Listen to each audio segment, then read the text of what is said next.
Ghost Getter from the Nightbreed Show on Jackalope Radio will be calling in. And also your chance to tag along on our next investigation. SLaPs 360 starts now. Tonight on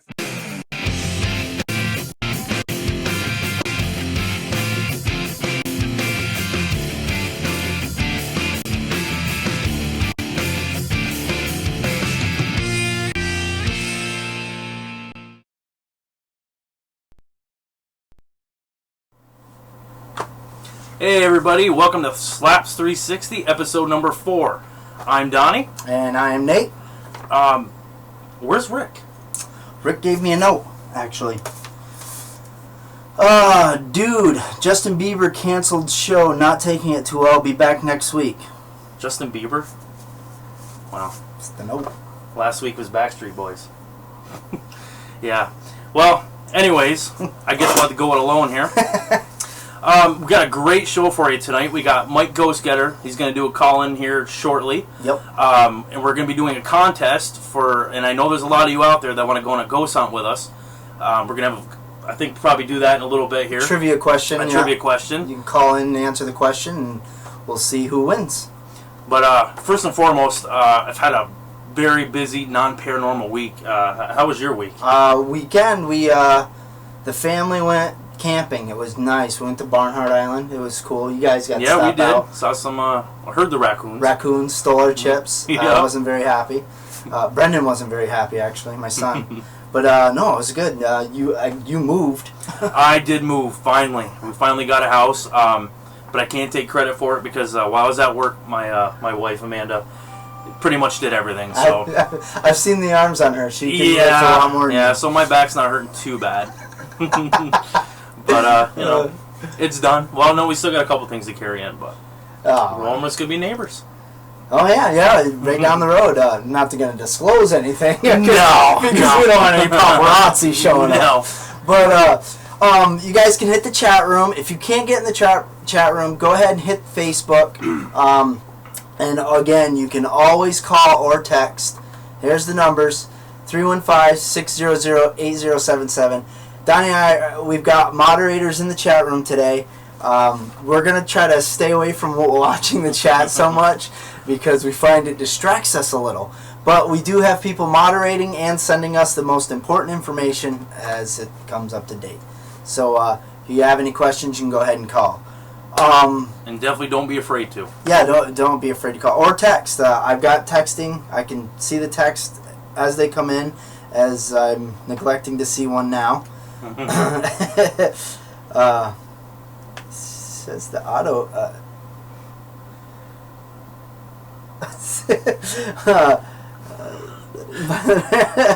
Hey, the audio is echoing. Is it still echoing? I really couldn't tell because we've got the thing off.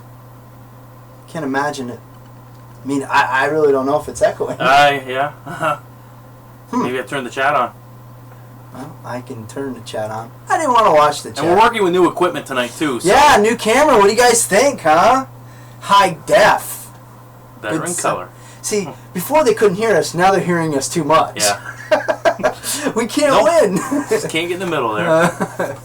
We're waiting for the chat to come up. If there's anything you guys...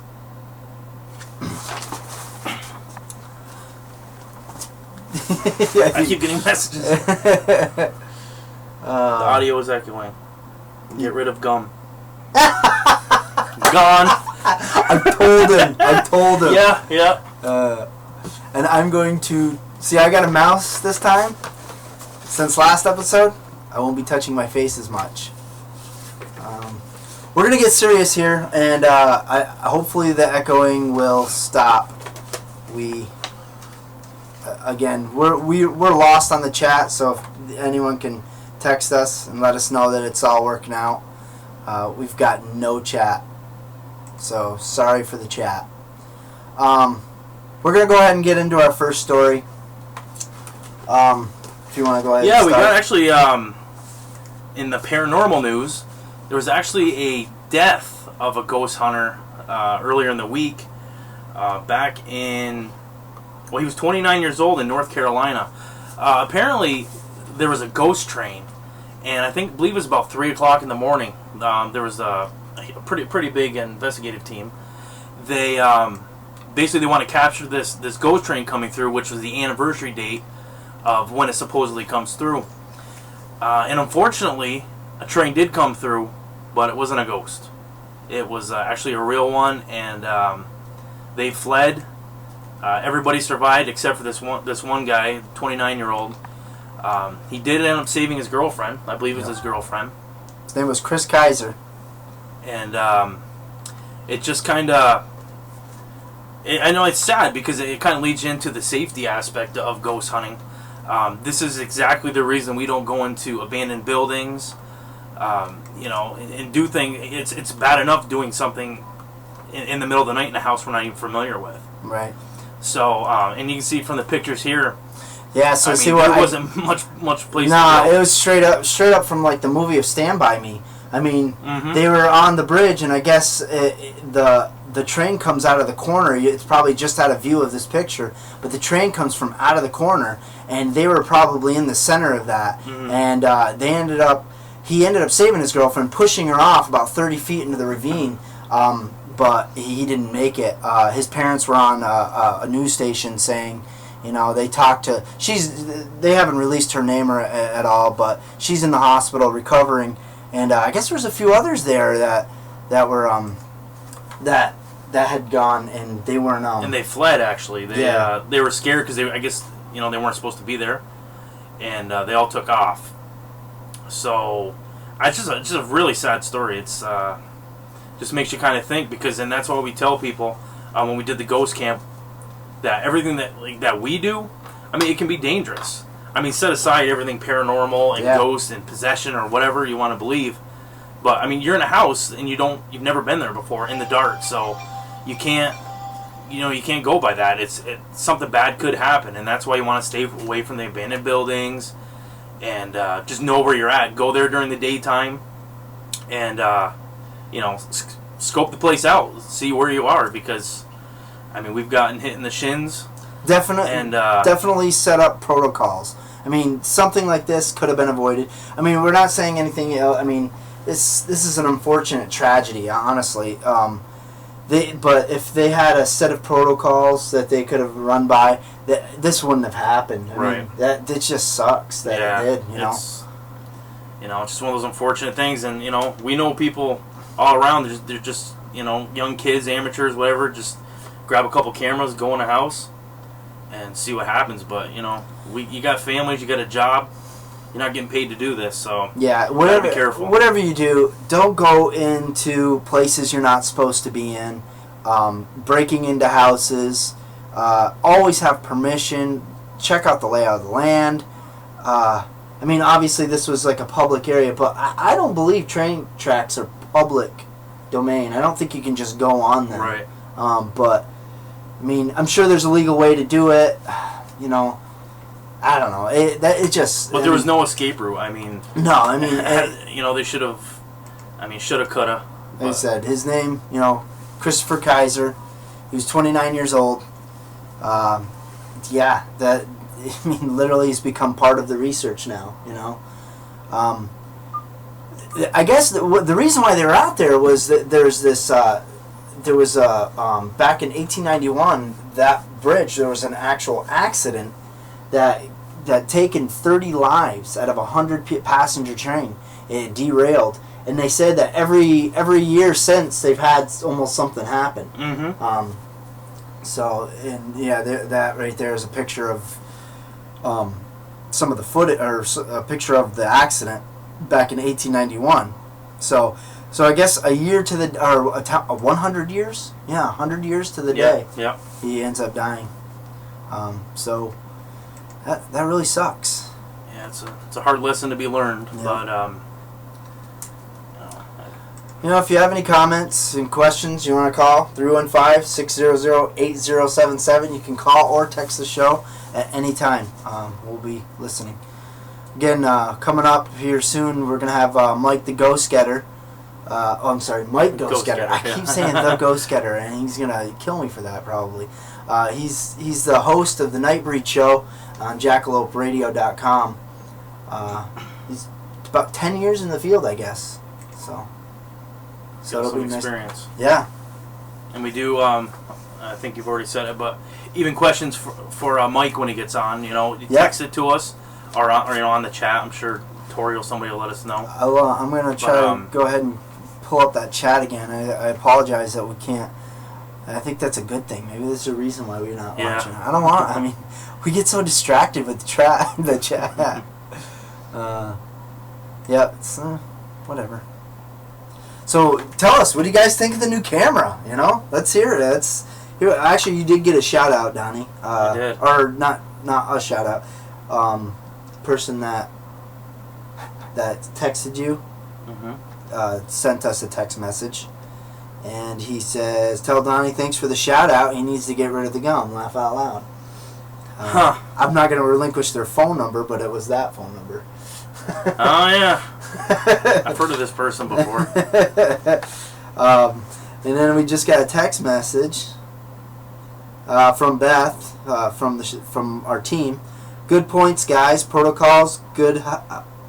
I have no idea what you're texting. But thank you.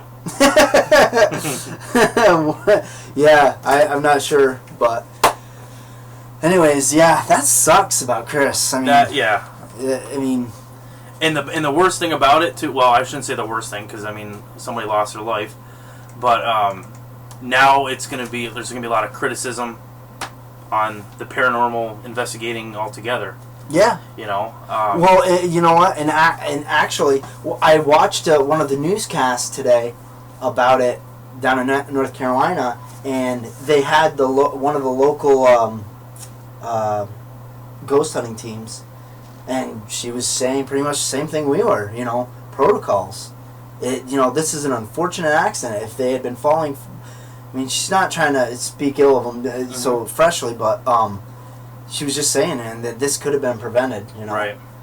CAPS is actually the team name. I just saw the acronym. I wasn't able to catch exactly what it stood for, but they showed them having a meeting and whatnot. I don't know. I thought that was kind of weird. The newscast. Yeah, I didn't get to see the newscast. I just saw the. They're talking about this, reporting on this guy's unfortunate tragedy, and then they cut to a ghost hunting meeting. I don't know. You know what? That sounds like something. I'm not gonna go there. Yeah, just it seemed poorly done. Yeah. But our heart goes out to the family. That sucks. I mean, and one of the things that his mother and father were saying was, knowing that the last thing he did was save someone else's life, it set their hearts at ease. And, right. That just. Well, apparently, from what I read, they actually felt the tracks moving. So they actually thought that they were getting something paranormal. So they actually, had, maybe could have saved himself. So they actually felt it trembling, knowing. But the problem is when a train's coming through like that, they can't stop. I think it takes up to a mile. They said for them to completely come to a stop. So. Yeah, just that's. I mean, that's weird that they. Yeah. I'm sorry. We're getting more text. Now, I think we're just getting stupid text now. I got one from a Rich. He says, "I love you, you sexy bitch." Thank you. Thanks, That's Rich. obviously for me. Actually, he says Nate, but Rich is Rich is just a gay guy that I work with. No, I'm just kidding. He's always trying to get in my pants. So, yeah, we're going to have Mike call. Actually, Mike's going to be calling here in 1 minute or so. If you want to get on board, if you have a question for Mike, you can give us a call, 315-600-8077, or text the show. Mike's coming up here in just about less than a minute, I guess. One thing, too, we'd like to kind of put out there is we really would like feedback from everybody. What you think of the show, what we should do different. I stopped chewing gum. Yep. That was like momentary. I mean, see, that was instant gratification. You guys said it, we did it. Right. If you have I mean, we did the poll. You guys told us you didn't like the fact that it was at 7 o'clock, so we changed it to 10 o'clock. We hope this is a better format. And just check us out on, if you don't want to do so tonight, go to our Facebook. Anything you put on there, I guarantee we'll respond. So. I think this is Mike right here. Hi, this is SLaPs 360. Who's this? Hey, what's up? It's Mike. Hey, Mike. How are you tonight? Oh, doing good. What's going on? Well, we're just doing a little dinky web show. Trying to make our mark in the paranormal world, I guess. Oh, really? So, you've made quite the mark. You do 2 radio shows and you ghost hunt? Yeah, I do a little bit of everything, I guess. Now, actually, one of the things I wanted to ask was, now, are you with a group or are you just an individual investigator? I have been with a group before, a couple of them in the past, but mainly right now, I jump around helping others, more of consulting kind of thing. I don't like to stick with just one group alone because the way things are in paranormal now, people don't like to share, and they're like, if you're with this group, you can't be with anybody else, So I like to just jump around because there's so much to offer out there, and you're limited with just one group. So that's basically what I do. That's actually a good point. I mean, not to say that all groups are bad or anything, but yeah, you make a good point that if a group is going to be territorial, or say you can't go on your own, that kind of makes it no fun. Well, especially if when you're ghost hunting, there's no territory when it comes to where you go, or if they follow you, or if basically it's their world and they go wherever they want. So why can't you go wherever you want? So yeah, exactly. So basically, that's what I do. I've seen too much people making claims of this is my place, or they get upset when somebody else goes somewhere else, or one group gets a night there and the other one doesn't, that sort of thing. So I like to go wherever I want to go. So the freedom is there, and you get more when you tend to not get stuck with just one person or one group. Right. Hey, Mike, this is Donnie. Johnny, what's up? Not too much. We get asked this question a lot. What is your, why are you ghost hunting? What made you said you've been doing this for 10 years now. What was your reason to do this? I mean, did you have something happen as a kid, or is it just the TV shows? Yeah, did you have one significant event that got you pushed towards the paranormal field? Well, technically, it started when I was actually 5 years old, but and I've I don't know, I haven't really done a whole lot with equipment when I was a teenager, but in the 80s I would there's this school around here that I had been watching and going to off and on since the mid 80s. So I started with equipment about 10 years ago. It was 1999. But basically, I've been searching myself off and on my entire life. But I started using equipment and getting more interested in it 10 years ago when my sister's house had problems there. It just came out of nowhere. It's kind of a shock to me. But there were a lot of things that happened there. I mean, there wasn't just one particular thing. There were so many things that happened. And that's basically why I said, okay, I'm going to start recording this because right. Yeah. I'm going to think I'm a nutbag or something. So I started doing that. And I was picking up stuff that, I was erasing a lot of tape because I wouldn't, back then I didn't have a lot of knowledge of what it was and what to do or anything like that. So if I didn't hear it, I just considered it wasn't on the tape. So I erased a lot of tape over and over and over again. Just got rid of a bunch of them thinking, well, if I didn't hear it, nothing's there. Until one particular time, my sister decided to listen to one of the tapes. This was a videotape. And I actually have it on my MySpace site, I believe. I come home and she said, did you have a chance to watch the videotape? I said, no. She said, nothing happened when you were home alone this morning? I said, no. Not that I know of. I didn't hear anything. Probably would have came home and thrown it away. And she said, because somebody was talking on a video when you weren't in the room.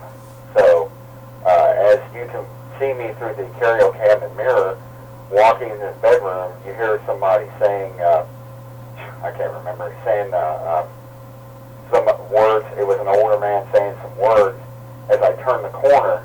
And if you watch the tape a lot longer, right before I walk out of the room, back into the living room, you see a shadow go by from the bedroom and like right through the wall. Wow. And I would have erased it because I'd never noticed anything. So I said, well, I'm going to start keeping these tapes. Because apparently I was getting EVPs on the video that I didn't know I wasn't hearing. So. And then how did you you said in your bio that you also discovered reverse EVPs. How did you stumble across that? Well, being in radio and being in studying music and everything practically all my life, everybody knows about reverse speech in music and things like that, and like Led Zeppelin's Stairway to Heaven and Oh yeah. the Eagles Hotel California. And I deal with more of the demonic than I do a lot of people realize, and a lot of people go, you don't listen, you're just nuts. But so I thought one day, okay, since these bands are claiming it's not them doing it and all that stuff, even though it's their voice, I started doing the same thing with EVPs in reverse. I said, well, if you get things in reverse like music, let's see what happens when you do EVPs in reverse. So a lot of the babbling, blah, blah, blah, blah, and stuff that you can't hear and can't understand, I was actually getting different words in reverse than I was in forward. One particular EVP somebody sent me, you hear something in effect of saying, no, it's not me. The no is loud. It's not me is real low. You can barely hear it. But when you play in reverse, the no is low, and it's not me is real loud. And I'm thinking, okay, then why is it in reverse? And you can still hear the words fine. And then I kept studying it, and then I was getting different words that weren't reversed than it wasn't forward. Wow. So, you know, it just, from there, it just kept growing and growing, so. Wow, that's actually really interesting. Actually, we're gonna after I saw that, I don't think we've ever really tried putting some of ours into reverse. So I think that's something that we're gonna try end up, looking into a lot more now. Yeah, we got one specific one. What's interesting is, since I started this, the radio shows and everything 3 years ago, I noticed a lot of things that I started doing. I experiment just about anything just to see. If it pops in my head, I'll do it, whatever. And as soon as I started doing reverse messages with EVPs and stuff, I noticed Paranormal State was doing it, one of their shows, and acting like, well, we discovered this and everything. I'm like, oh, come on, please. Right. When do you guys ever, came up with anything? This is our new equipment. It's called a ghost box. Yeah. We discovered the flashlight. Okay, Al. I discovered the internet. Yeah. So that's actually interesting because the reason that we kind of got going, I don't want to say it's because of the show Ghost Hunters or whatever, but they were definitely they intrigued me enough to say, I got to go see, if what these guys do is real. What would you say? I mean, what do you think about these shows? I mean, I know like Paranormal State and all them, but I mean, just like take Ghost Hunters for instance. What would you say to a team that's thinking about starting? Do you model after them or No, I'm just joking. Actually, and sometimes I will get frustrated and I'll go after these people on my show.